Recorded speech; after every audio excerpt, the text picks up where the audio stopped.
Hello, this is Idris Sunusi from INSA Arts and Crafts, coming from you from a lot of places. Today's tarot cards of the day are the World and the Page of Swords. Ooh. So, what is, of course, the World and the Page of Swords? The World in the tarot deck is about, instead of me, you know how I talk about things if you listen to the past videos, so let me just get into the deep end of the swimming pool or whatever it's going to called. Now, when the world resembles, simply put, the what is the state of mind where you rise above everything and you know that you don't need to have anything, and you realize that this is the state or the stage in your path where you have been crowned by new knowledge. And once you have been crowned by new knowledge, you rise above the past insecurities, and you rise above the past memories, and you rise above all the criticisms of the past. Pretty much, it's probably one of my favorite cards in the tarot, because when you reach the world, you know that, oh, okay, so I got over this. Nice. The Page of Swords, on the other hand, is criticism, and thus the message is rise above criticism. Now, how can we rise above criticism? You have to realize that how do you rise above anything in the first place? Because a lot of people will tell you, I forgive you. If you did something wrong to them or you hurt someone, that person will tell you, I forgive you. But when he tells you or she tells you that they forgive you, you have to realize whether they are forgiving you as a way to feel superior to you, or as a way that they are okay with you causing that hurt.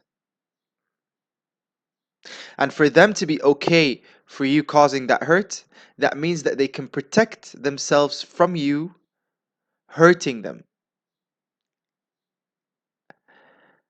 And that is the truth about forgiveness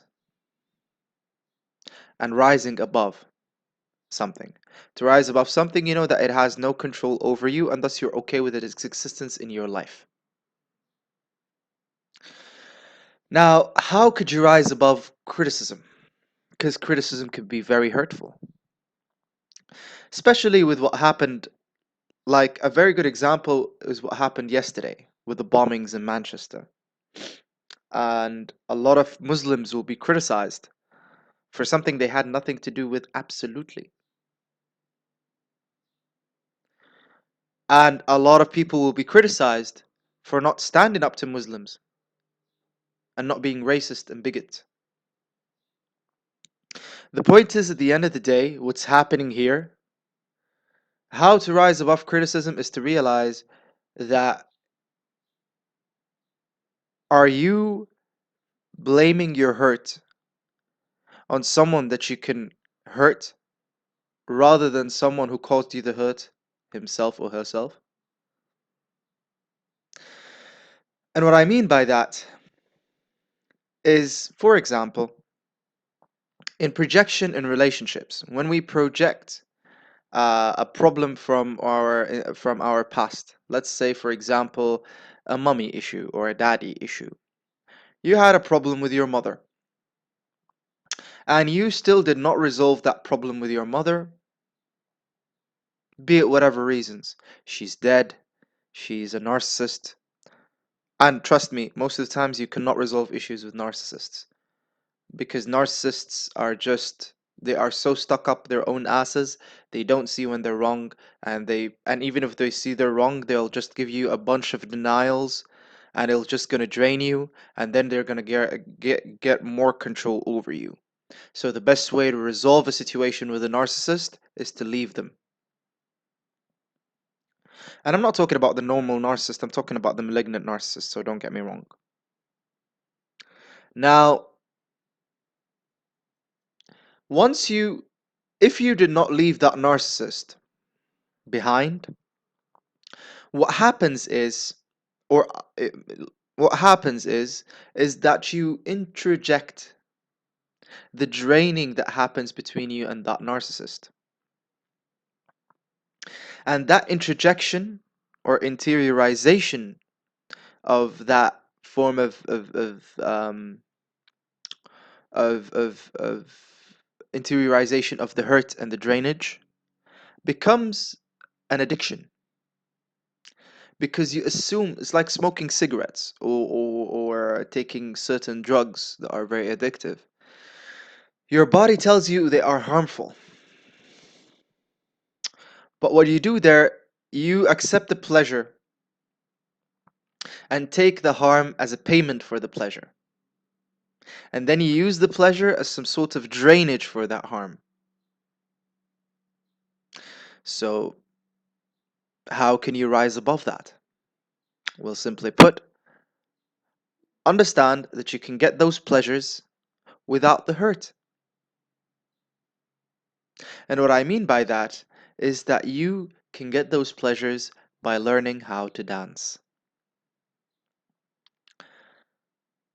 Now, it is okay to get hurt by people. There's nothing wrong with that, to a certain level and to a certain degree. For example, when you feel someone's hurt, you remember the memory of you being hurt by the same circumstance. And at that point, vulnerability comes in, and the both of you get to resolve, not resolve in the sense of resolve, but get to understand that yes, we come from the same place, and the love for the both of you increases, whether it be your wife, your girlfriend, you're just a friend, whatever it is. Sympathy comes in, compassion comes in, and it's a beautiful thing. When does criticism come in?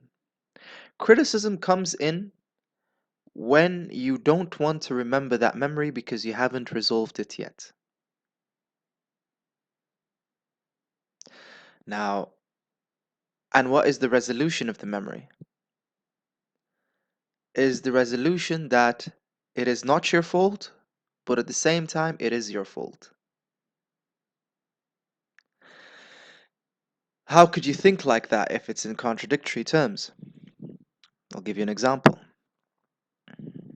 Say, for example, a I'll give you an example from my life actually that happened yesterday. I was driving my car and I did not know the directions, like where to go, that point. And I had a friend of mine and he lived in that area. And he told me to get out of that area, and he told me to basically, yeah, and after I got out, he told me, by the way, I'm sorry, you're going to be in the wrong direction of the road, which is against the law in all possible ways. And then I was like, oh shit. And then I was in the middle of the fucking highway on the opposite direction. And I was like, oh, what the fuck I'm gonna do now? This is not cool. And I basically, okay, so if I back up a little bit, I'll end up going in the wrong direction again. And if I go to the front, I'm going in the wrong direction. So basically, I'm fucked. And the only way in this case is to turn around in the middle of the fucking highway and go in the right direction, which might destroy my fucking car by the all speeding up cars. And out of nowhere, a policeman came and he was like, okay, he's like, come here, you fucked up everything, just come. And I thought like I'm going to pay a big fine and I need the money right now so much. So I was like, okay, fair enough. Let's see how I can deal with this situation. I go to this guy, I go to the policeman, and I tell him this my situation bluntly. Like this and that happened, and I really need my money right now, and see what you're gonna do about it. He looked at me and he's like, so what I'm gonna do now? I was like, just for like, I don't know. I was like, it's your job to take money from me now right now, so but I can't afford it. And I told him my whole circumstance and what I'm going through. And he looked at me and he's like, well, here's your license and registration and don't do that again. And he let me go. The thing is, of course, what what is my fault and what is not my fault in this circumstance? Well, it's my fault that I basically got on the wrong side of the road. And it's not my fault because my friend is a dumbass. So at the end of the day, when you say it's not my fault and that it's my fault, like you look at the fault, your fault and the other's fault, and you negate them together and you let go of things. You're no longer, that is the way that you can use criticism to resolve circumstances, is to understand where did you make the mistake and where the other made the mistake, and you resolve it. As simple as that. And if that person is if that person that you deal with is going to cause you those mistakes over and over and over and over and over and over again, and you know that you can, and whatever you do, you're always going to fall into traps with that person, leave that person. You don't have to stay there because you won't be okay with dealing with circumstances like that, and you won't be forgiving to deal with circumstances like that. And what that will do is going to sink you into lower vibrations, and those lower vibrations will end you up sucking energy from circumstances that you don't want to necessarily be in the first place. Now, if we are going to talk about the circumstance in a certain way, where, let's say, what is, how can you suck energy from memory? Or how can you get energy from a memory? Now, if the memory has someone draining you, you are going to be you are going to become the person who's draining you in that memory and suck the energy from yourself in that memory. And if there is a person in your life that resembles you or is your reflection, you're going to end up sucking their energy. So how do you break the cycle? How do you rise above that cycle? Simple. Learn how to take advantage of circumstances in an energetic way. And I don't mean that in a malignant way or in a maliciously narcissistic way. On the contrary, let's say you have a memory of someone shaming you. And in that memory, when you're being ashamed of who you are because someone doesn't like you or doesn't like your actions, you try to go to that memory to suck energy from that memory. So what you're going to do there is you are going to be the shamer. And the person in front of you, you'll make them the ashamed.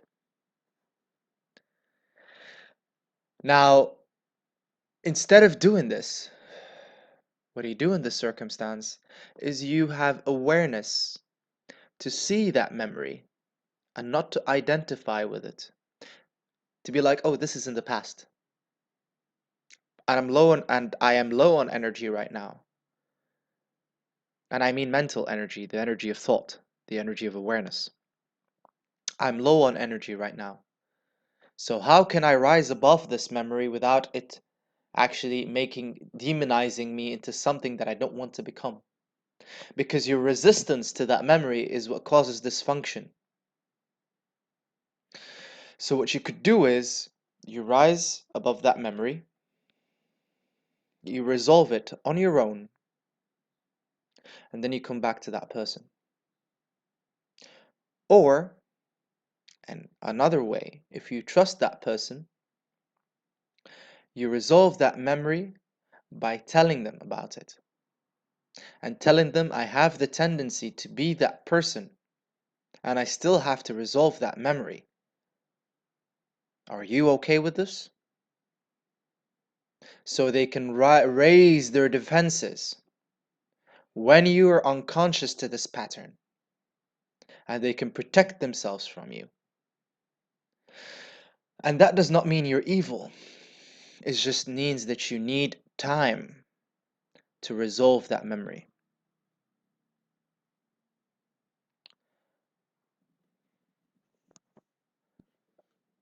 And During this time, you're resolving that memory, you will realize that what you're trying to get from that memory is but an illusion.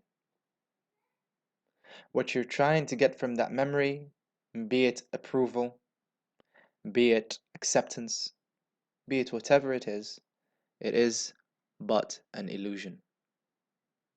Because at the end of the day, we all accept each other. And what do I mean by that?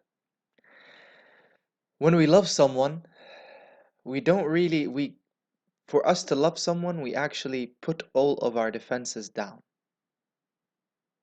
And when we put all our defenses down, we are accepting whatever they are throwing at us with no criticism.